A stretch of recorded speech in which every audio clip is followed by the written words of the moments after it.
This conference will now be recorded. And after this year, we will move to teen literacy, and then our final area of literacy is adult literacy. And we know that there are overlaps between these areas of literacy, and there are some broad overarching ideas, but we really wanted to take a year to look at each piece. So we appreciate your participation in this particular webinar, which is focused on summer reading and summer learning. And if you would like to go back and listen to some of our previous webinars that have been on in family engagement, school library partnerships, and pathways to grade level literacy, those are online. So again, welcome today. I'm going to turn it over to Rebecca to introduce our keynote speakers this afternoon. Thank you, Lee. So I'm Rebecca Antle. I'm the Youth Services Consultant here at the State Library. For anyone who might have attended the summer reading wrap-up a week ago, we touched on the topic of summer learning. And I just spent the last week in Indianapolis at a conference with the rest of the collaborative summer library programming folks, and summer learning was a big topic of discussion. So this is going to be the first of many conversations about this topic, and I'm glad to have you all here. So our first speaker for our webinar today is Liz McChesney. She is the Director of Children's Services at the Chicago Public Library, which is a very large system. They have 81 libraries, and in 2012, they envisioned their summer programming. And so she's going to talk to us about why they did and how that's been working for them. And then we're going to have Lynn McKiernan from Horry County Public Library System. And then at the end, we're going to have some time for some questions and discussion. But as you're listening to the speakers, please feel free to jot your questions down or put them in the chat box, and we'll keep track of those and ask them at the end. And Liz, it is all you. Thanks, Rebecca, and thanks, Lee, for having me, and everyone. I'm really pleased to be here today and speak to you. So the name of my presentation today is Why Summer Learning, or Are We Reaching Everyone? And that was the question that we asked ourselves. Can you advance the slide, please? So our summer reading program looked like a lot of people's summer reading programs in 2012, and there was absolutely nothing wrong with it. We were meeting kids where they were at. We had themes. We had a program that essentially asked kids to log 10 chapter books or 25 picture books. And then we asked ourselves the question, are we reaching everyone? Next slide, please. In asking ourselves that, we started thinking about equity and inclusion and access questions. We also started thinking about the ways in which children learn. But we started by looking at who we were already reaching. Next slide, please. So our summer reading program served about 70% of Caucasian children, 82% were female, and 95% self-selected that they like to read on surveys. This was just exactly like the Dominican University study that showed that children who attend summer reading programs are predominantly white, middle-class females. Next slide. And then this convergence happened. And I won't go into the math on this slide, but this convergence or coming together of so many different things happened for us in 2012. Next slide, please.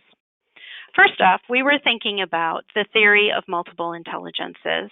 You may be familiar with this. This is work from Dr. Howard Gardner that suggests that we see kids who learn in a variety of ways. And what that does is it allows us to find kids' strengths and build a bridge into our programming. But were we doing that already? Not really. We weren't really reaching out to the kinesthetic learners or the logical learners or even the visual or musical learners. So we wanted to start thinking about how to broaden the lens on learning in our libraries and the kids we were reaching through the styles of programming we were offering in our libraries. Next slide. Secondly, we were learning about the P21 21st Century Skills Framework. Now, you may know about this. This is work that IMLS picked up, but essentially at around 2000, a number of educational and business associations came together to really think about what it was that kids in the 21st century would need for learning and to be successful in a changing workforce. The Partnership for 21st Century Skills, P21, created a framework that's been adopted nationally. And then IMLS came in and they considered the list of skills, commonly referred to as 21st century skills, and modified it slightly to better align with library and museum priorities. IMLS also identified how and when we learn, and that we learn beyond school, and it emphasizes self-directed learning, which sounds a lot like what we do in libraries. Next slide. At the same time, the Chicago Public Library senior staff was working on a framework of impacts that we wanted to have and that would align to our new mayor, then Mayor Rahm Emanuel, and his priorities for the city of Chicago. I won't go into this too deeply, but this is a framework for which our strategy came and all of our programming wraps to partnership filters were developed based on this. All the work of the Chicago Public Library hits upon these 5 buckets: build basic literacy, build digital, informational, and cultural literacy, advance critical thinking and problem solving, advance creativity and innovation, and foster communication and collaboration. In thinking about our summer program, I knew that any change we made, anything we did, would need to hit on not just one, but all 5 of those buckets. So this became really a roadmap for me. It was pinned up in my office, and we talked about it. My team and I talked about it a lot in the early days of redesigning summer reading to summer learning. Next slide, please. We started to consider some other things in Chicago. Like our school system, our Chicago public school system is made up of 90% children of color.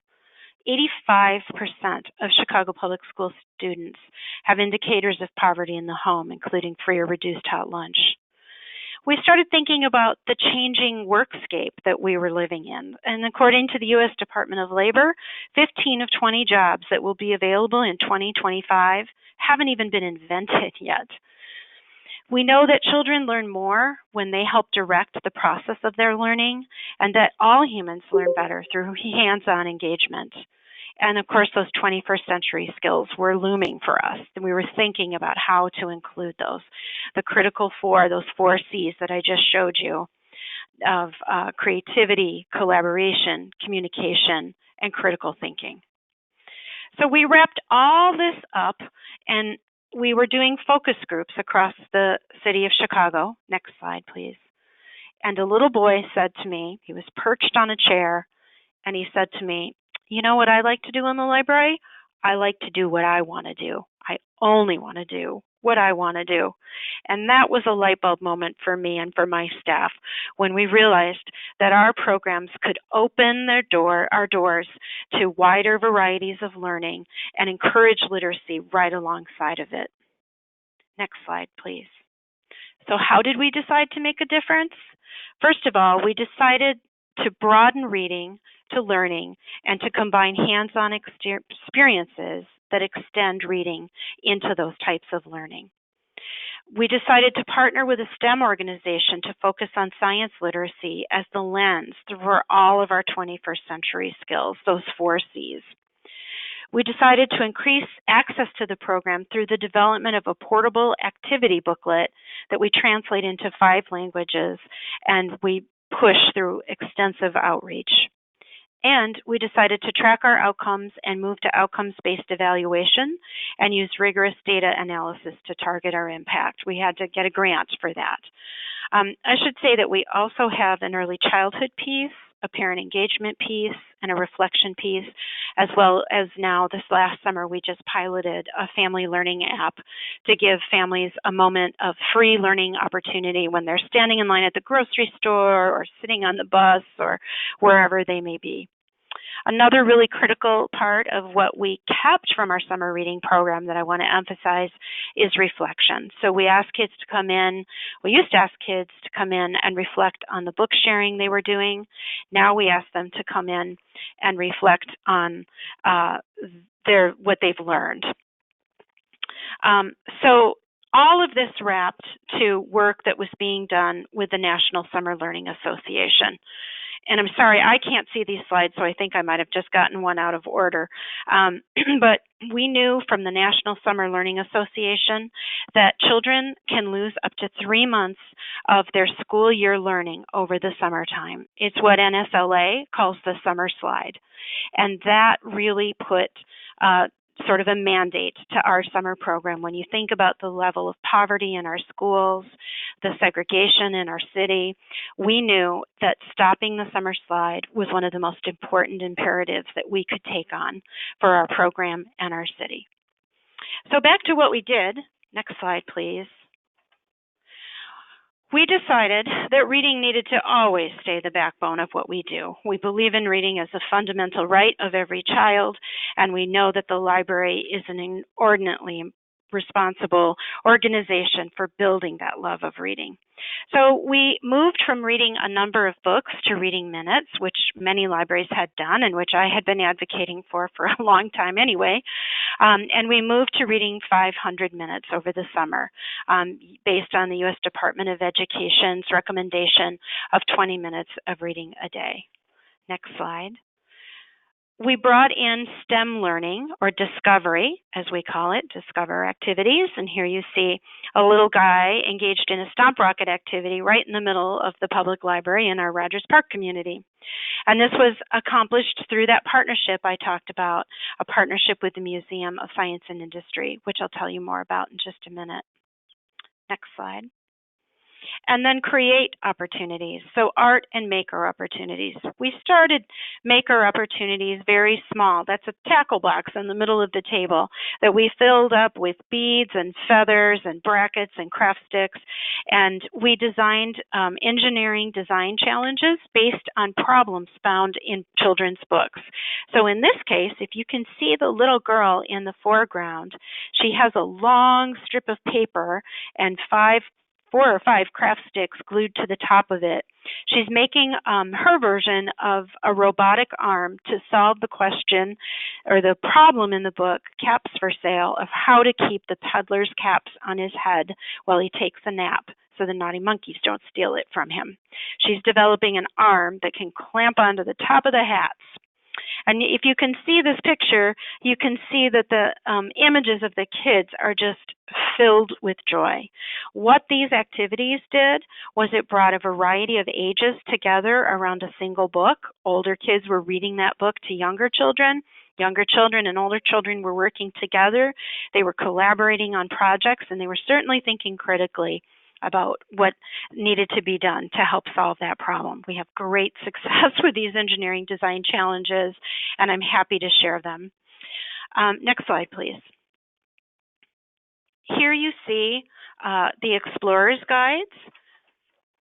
Oh, I still think my slides are off. I'm so sorry. You see the Explorer's Guides that we created for children? We have the Explorer Guides page. You're good. Okay, good. You see the Explorer's Guide, which are really like those little activity booklets that I used to get at national parks as a kid, but they're built out into read, discover, and create activities. We sneak a lot of math into them, so you can maybe see there's a odometer on the right side of the page of the Explorer's Guide, and families like to really use these almost like a scrapbook. They plot their summer through them. We've had families take them on road trips. Their museum tickets are stapled into them. We offer lots of opportunities for free field trips now. People really use them as a scrapbook of their summer. And on the right-hand side, you see an early childhood piece. We started this to align to Every Child Ready to Read Too. So we ask kids to reflect and think about how they talk, sing, read, write, and learn with their families. And through that, we've developed a parental engagement piece. and we also give out lots and lots of books. So that copy of It Looked Like Spilt Milk was a gift from a corporation, KPMG, who gives us 40,000 picture books annually for children 5 and under to choose from when they register for the program. Next slide, please. So how did we measure impact? We started with a logic model. Logic models are maybe a little bit scary in the beginning, but they're really not. They're wonderful tools, and essentially they're just a graphic organizer of your program. So you start with your goals for the program. If you can see for us, last year, this is last year's logic model, we wanted to encourage and facilitate and promote literacy and STEAM-based learning for children 0 to 13 to mitigate the summer slide. And we wanted to support parents and caregivers' involvement in children's reading and learning. And then through a series of activities that if you do this yourself, you'll be amazed at how long your list of inputs are and your activities are for summer reading or summer learning. We developed outcomes both short, intermediate, and long term. And then we developed surveys that are administered rigorously in libraries through seeking parents out, going to places where parents may be in the library. We translate them into about 15 languages. We offer them, we do conduct them orally with families. And we have amazing results from that I'll share with you in just a moment. Next slide. And then, as I said, we offer lots of field trips. So these are 2 kids at the Chicago Museum of Science and Industry. The Museum of Science and Industry creates 8 family STEM programs for us each year with everyday objects. We print them in our activity booklet, and we offer field trips across the city. This past summer, everything is large in scale here in Chicago, but about 15,000 kids and families were able to visit the Museum of Science and Industry through the summer program. We love offering and including access in this program. Next slide. So what's happened in these 7 years since we tipped summer reading on its side and broadened the types of learning and connected it all to reading? 98% of parents feel that the Summer Learning Challenge helps their child be a more confident learner. You can read these. I mean, it's absolutely incredible. And as I say, these are parents we've really worked hard to find. They're not just surveys left at the circulation desk that parents who are satisfied will take the time to fill out, but we have online engagement with surveys. We are asking parents when they drop kids off. We're out in front of libraries. And as you can see, 96% of respondents say STEM and STEAM are fun. That's really critical for out-of-school time learning, is that their engagement is self-driven and it's fun. Next slide. So we've more than increased our program by 50% in the last 7 years. This summer, we've served over 100,000 kids yet again, and 77% of program attendees are now children of color and children in poverty. 85% of children who register come to the program through those Discover and Create activities. And you know what? 95 of them completed 500 minutes of reading. Those are kids we don't believe we would have seen before. Next slide. None of this could have happened without incredible partnerships. So we're lucky to have these big, enormous museums, but it doesn't require that to have a partnership of meaning. On the left, you'll see the Science Museum, the Museum of Science and Industry, and on the right, you'll see the Art Institute. If you've been here for ALA, you might have walked by those lions covered in January snow for midwinter. These are 2 really key partnerships for us, and MSI, the Science Museum, is really foundational to all our work. The partnership has grown so much that now we offer a variety of school year programs as well, including STEM programming for children on the autism spectrum.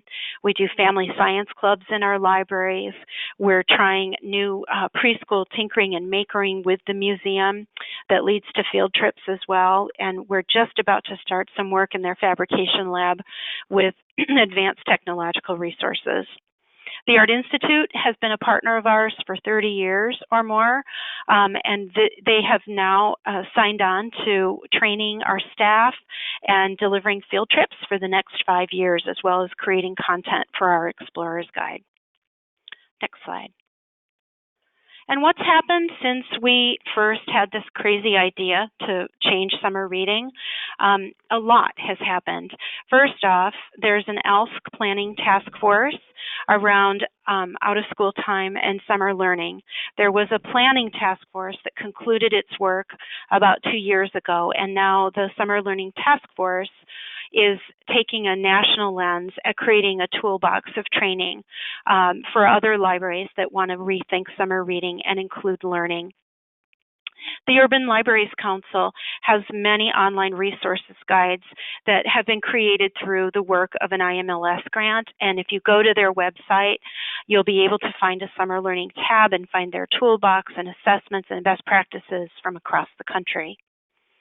Here in Chicago, we wrote a book. We called it Summer Matters, Making All Learning Count. And this next summer, our second book, Summer Matters Greatest Hits, is coming out, which includes 57 of those STEM projects with literacy connections and engineering design challenges. We're super excited about it and super excited to share with the field. The National Summer Learning Association has become a great partner of ours. In 2015, Chicago won their Excellence Award, the first library to win their Excellence Award. And I would encourage all of you, as you think about this work, to consider applying for their award. We need to make a national ruckus with NSLA and really let them know all that our libraries do. We all do so much. They have a new award called the iHeart Learning Award, which is intended for informal learning organizations just like libraries. So check that out. Their nomination process is coming up later this fall. There have been several IMLS grants, one with the Urban Library Council. We have one here in Chicago to extend our practices to another library system. That's the King County Library System outside of Seattle, Washington. NSLA now has conference tracks, and in fact, they're going to have a pre-conference day this year that I'll talk about in a moment. And they broadened National Summer Learning Day into a whole week and include a bookworm day. But really there are ways all through National Summer Learning Week, which takes place in mid-July, for libraries to get involved and to highlight the important work that we do. They have an online map, and I would encourage you to list your event on their map. It takes about 5 minutes, and it's a way to really light up the country with the types of learning resources that are happening for kids in our libraries. They use that, NSLA uses that for both marketing and for advocacy. They use it on Hill Day and Ledge Days, so I really do encourage you to put your learning activities onto their map next summer. And coming this fall, next slide. Oh, I think if you can go ahead to the next slide, actually, NSLA and Libraries Today, you'll see that their conference this year is happening October 21st through the 23rd in Atlanta, Georgia. Next slide. And it includes on Monday, October 21st, an entire pre-conference day just for libraries. ALSC President Cecilia McGowan will be there. ULC Strategic Director Jennifer Blankel will be speaking. Andrew Medlar, the inimitable Andrew, from New York Public Library, as well as Aaron Dworkin, who's the president of NSLA, will be in a panel discussion about the state of summer learning across the country in libraries. We have folks from small and rural libraries up through Chicago and San Francisco who will be presenting sessions on STEM, summer program evaluation, and how to build out that logic model and outcomes-based evaluation, best practices for partnerships, and then there's also going to be a working group to help direct the ELSC task force for where we want this work to go nationally. Random House is underwriting this day, and there'll be an author lunch. Can't reveal it yet, but there's a very special children's author who will be coming along to speak for the day. You can register for the conference at summerlearning.org, and there's a special pre-conference rate for this one day that you can register under the code BOOKS19. And that's what's happening in libraries across the country. partnered with NSLA, and I'm just so delighted to be with you all today. I'm very sorry for not being able to see these slides as they went, so I'm sorry for any confusion that caused. Thanks so much. Thank you, Liz. That was great. So I want to put another plug in for the NSLA pre-conference. I'll be there as well. It's going to be a really fabulous day. And it is, just a couple hours away in Atlanta. So even if you can just come down for that Monday, I really encourage you to think about doing that. And if you have any other questions about the conference, please don't hesitate to call or email me. Okay, thank you, Liz. And if you have any questions for her, go ahead and hold on to them. We are going to go to our next presenter, who is Lynn McKiernan. She is from the Horry County Library System. She's Youth Services Librarian there. And Horry County totally revamped their summer programming this year, and she's going to tell us a little bit about that process and what they experienced this summer. Lynn?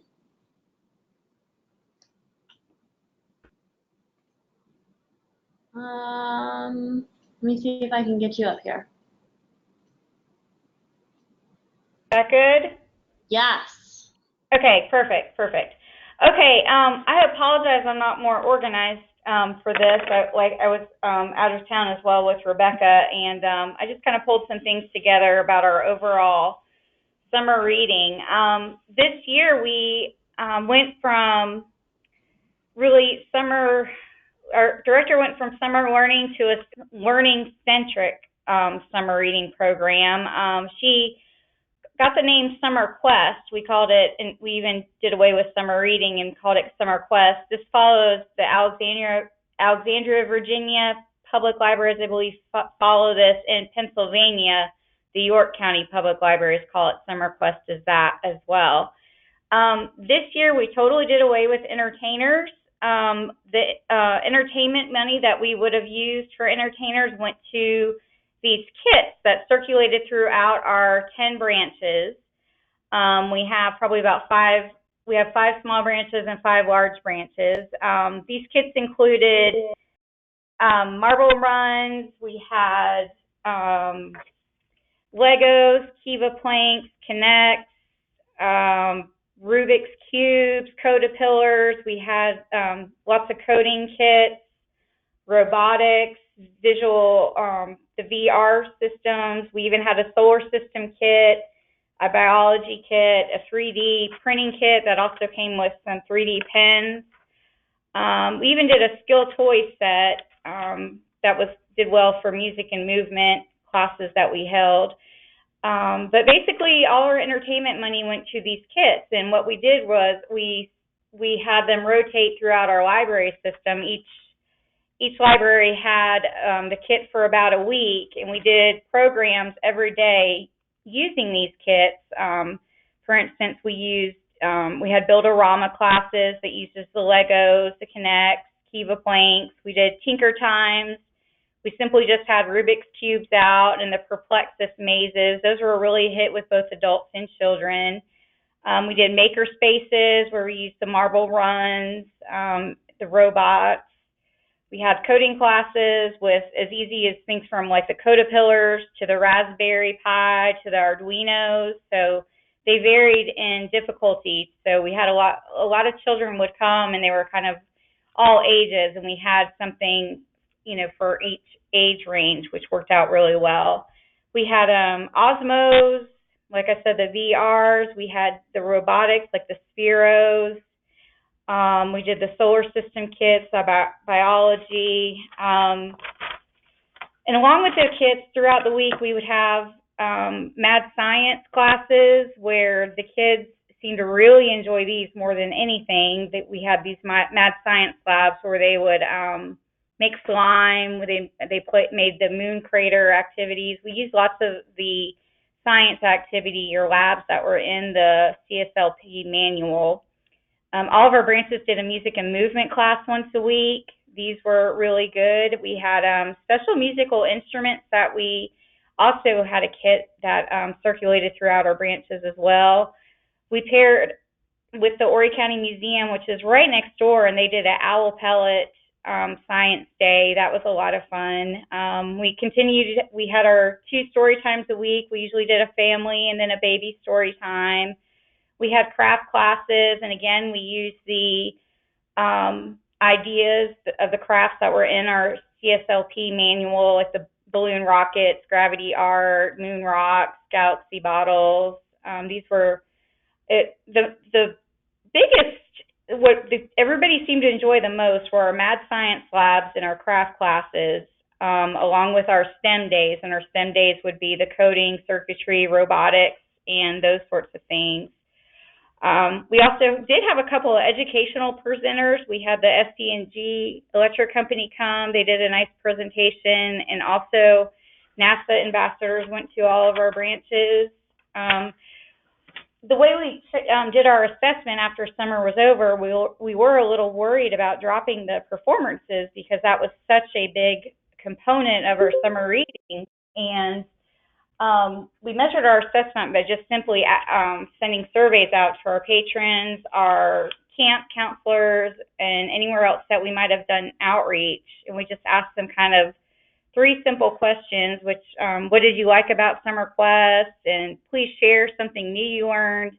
And is there anything we can do to make Summer Quest better for next year? And it was amazing the positive feedback that we received from this. We I don't know the exact number of surveys we received back. I know it's well over 100, but maybe only a handful said they would have still liked to have seen performers, musicians, or plays or things like that. So we really got some really positive feedback, which we were worried all summer that the not having performance was really going to backfire on us. But our summer really did well this year, and we were very pleased with the learning, and that everything was actually hands-on and that we weren't just performing entertainment.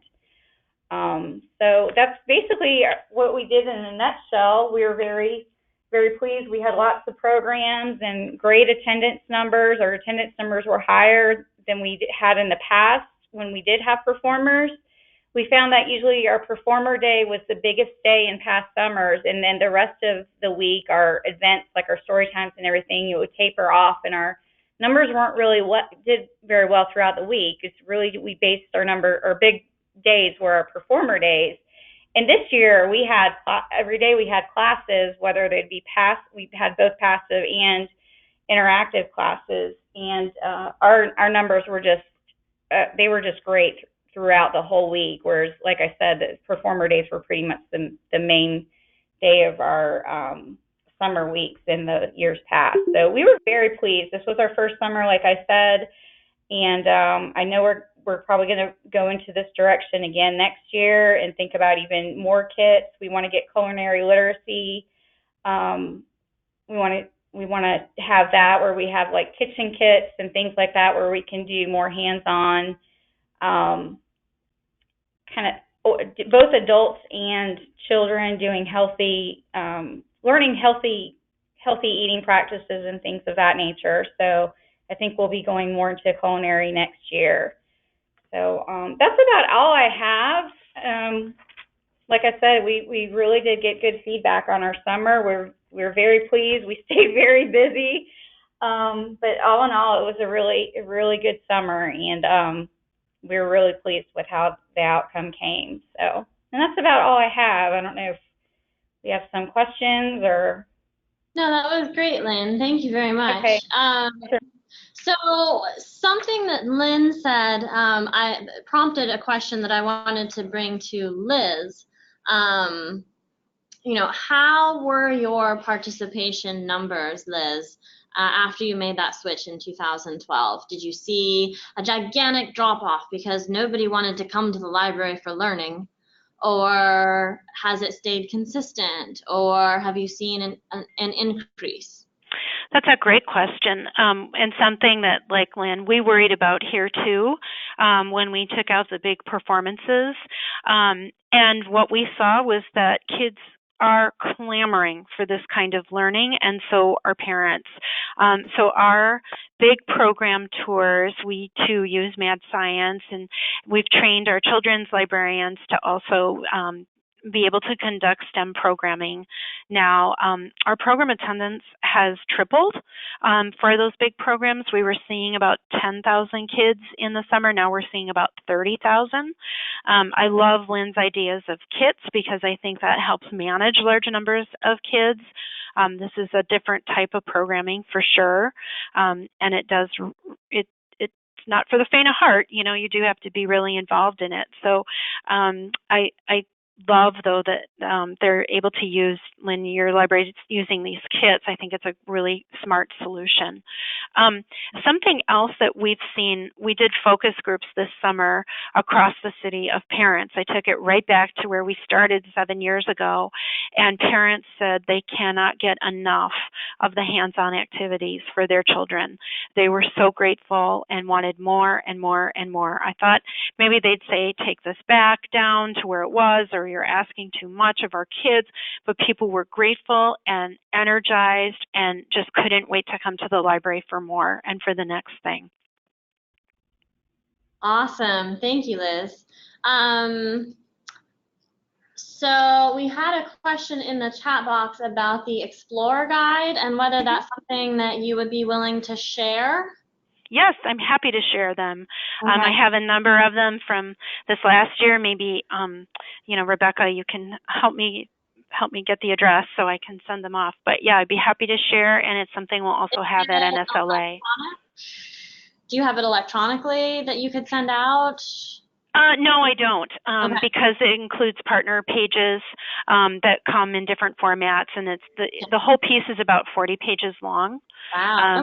Yeah, if you can give me some of those at NSLA, then I can definitely take them to the next meeting and share them with folks. Yeah, I'll be happy to. And Liz, will you talk a little bit more about how the logic model started your process and how it's continually used to shape your programming and your ideas and your outcomes? That's a great question.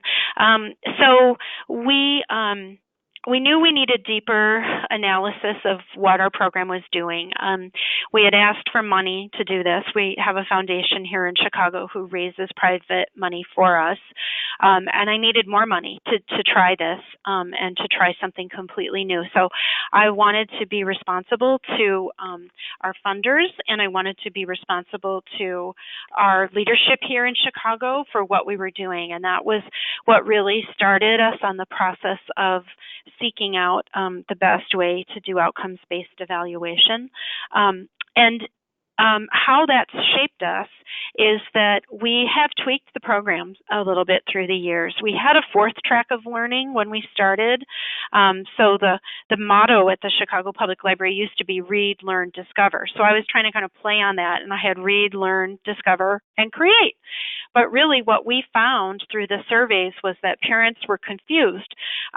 They were saying, but reading is learning. And the STEM discoveries are learning. Why is there this second track of learning? So we took that out based on what parents were telling us. And I think that's a really important part of making the change from summer reading to summer learning is that you're embracing reading as learning. You're not getting rid of the reading. There's such a misperception out there that somehow summer learning means, oh, kids are coding, but they're not actually reading books, and nothing could be further from the truth if you're doing this the right way. We're going in a kind of a new direction in the city of Chicago now. We have a new mayor, of course, Mayor Lori Lightfoot, and she is really concerned about equity in Chicago. And so we're putting our program through that lens, and we're in that process right now. I mean, there's a meeting in an hour where we're going to tear into that logic model, think about those goals. Are they still essential for us? How can we really push an equity agenda in a city that doesn't offer equitable opportunities for kids necessarily, and how can this program help to address that? So we're gonna kind of tear that apart and look at it all again through through a different sort of lens. All that said, we tried moving from a logic model to a theory of change a couple years ago, which is just a different sort of layout and context for doing outcomes-based evaluation. And we really just like this logic model. We feel like we understand it and it's easy. The minute I saw it as a graphic organizer, I thought, okay, I can do this.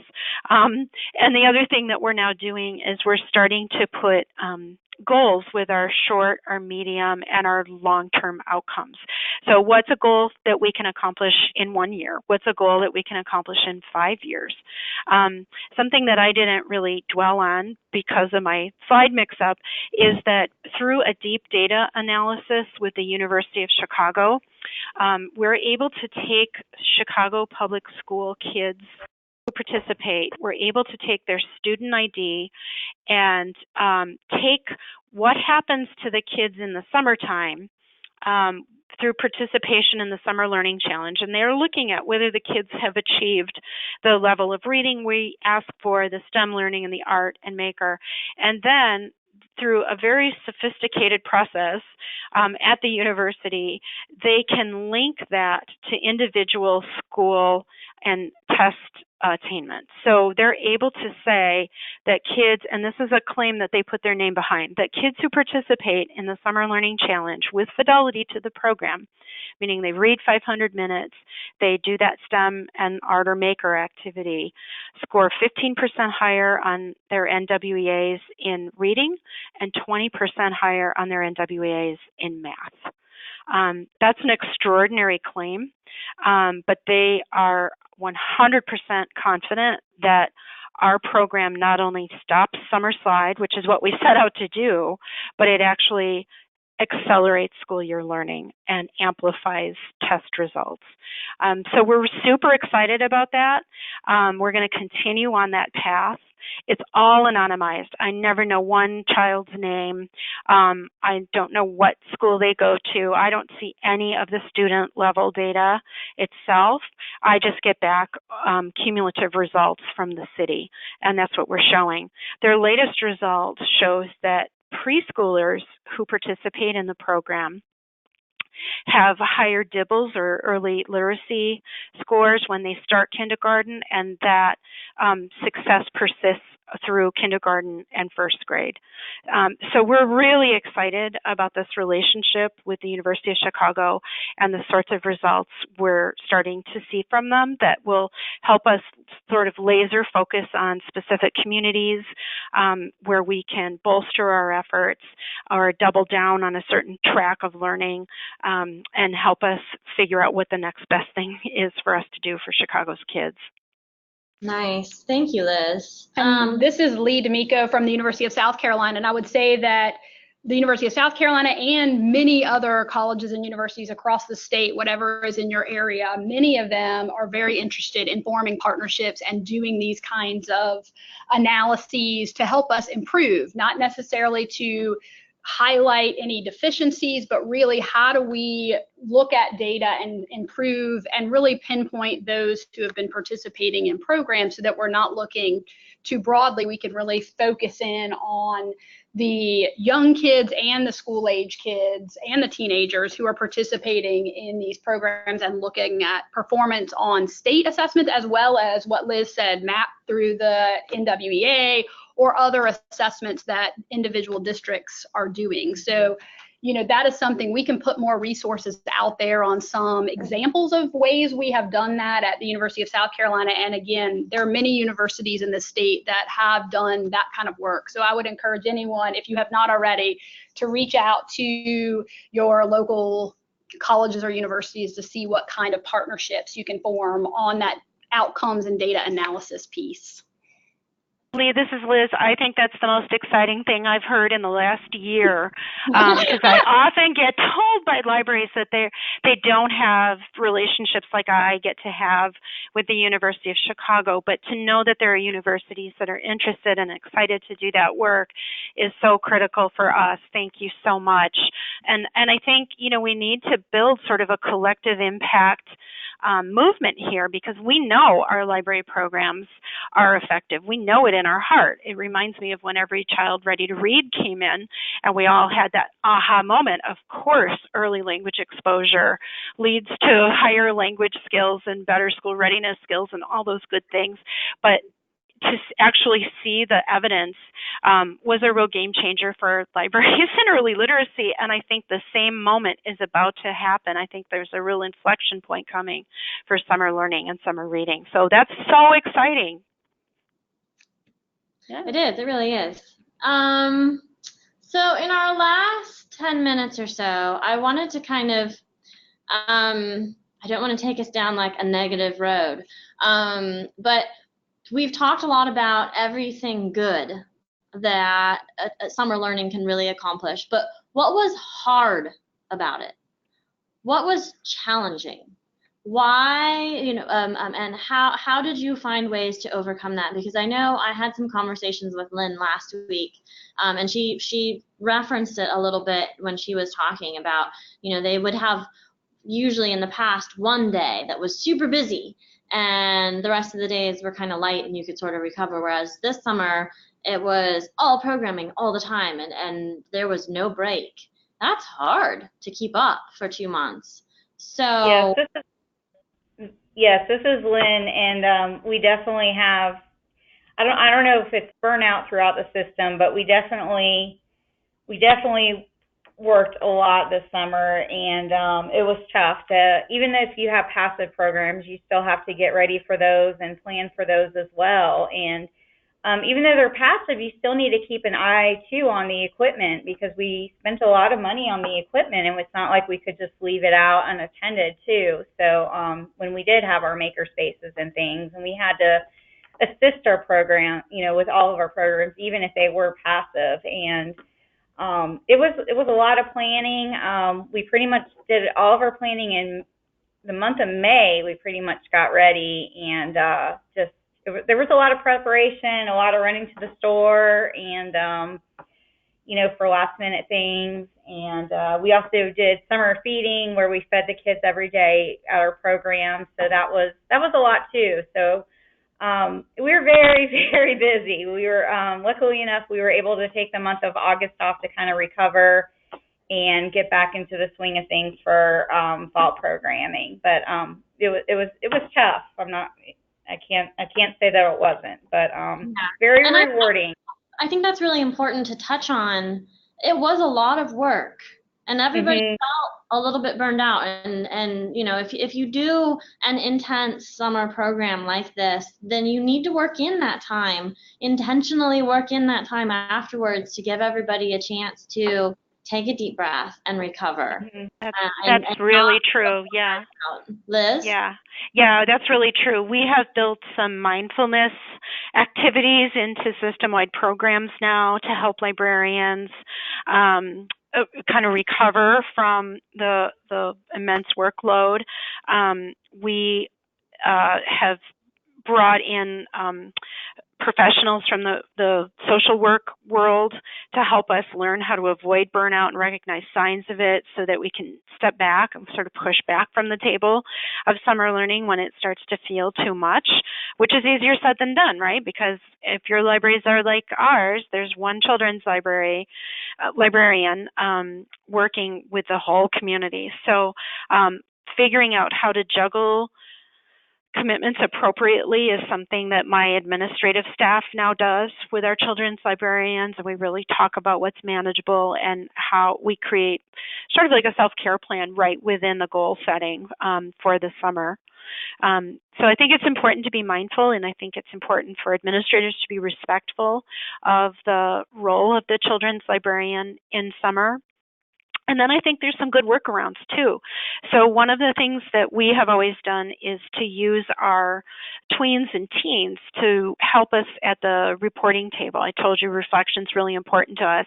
We also now train them. The Museum of Science and Industry trains a cohort of several hundred teens, and they pay them and then deploy them back to the libraries to conduct STEM programs with us.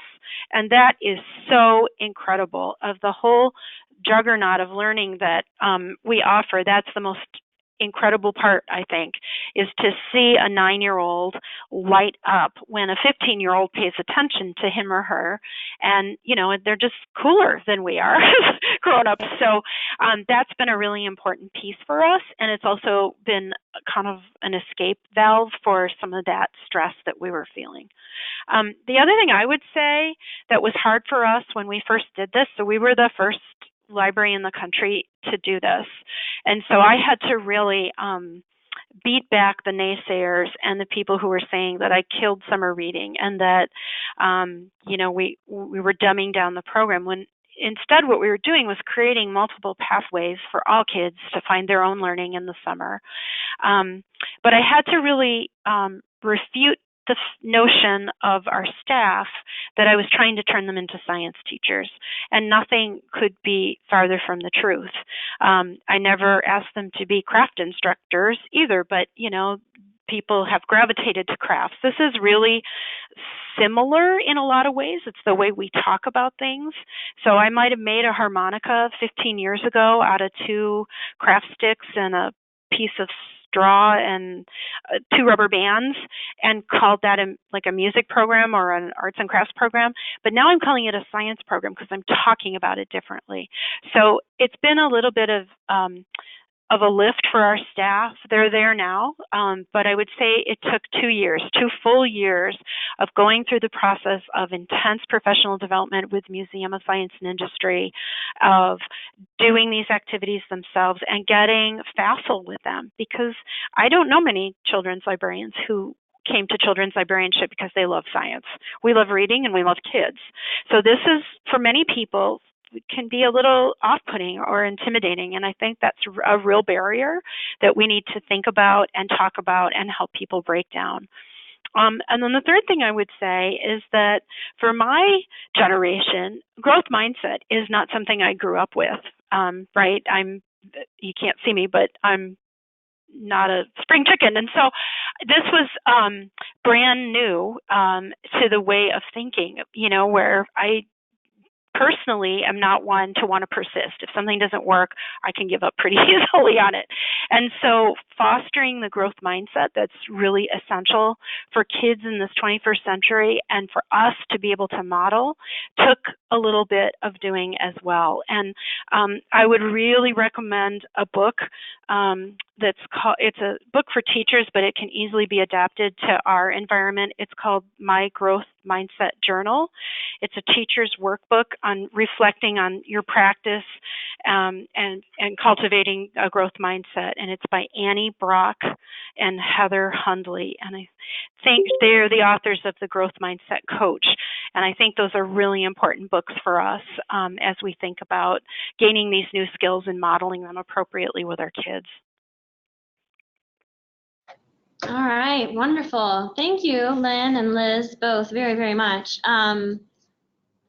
Lee, you want to wrap us up? Sure. This webinar will be recorded, or it was recorded and will be available. As I said earlier in this in our broadcast, there are 3 other webinars that are available on the Literacy 2030 website. So we encourage you to take a look at those. And then, as I said, we are moving from grade level literacy into teen literacy. So we are developing some strategies to get some information from you about things that would be helpful related to your teen literacy program. So be looking for opportunities to provide feedback, and we really appreciate any feedback that you have for us on any of these aspects that we've looked at through Literacy 2030. So again, thank you for participating this afternoon, and we look forward to engaging you more with our coming year related to teen literacy.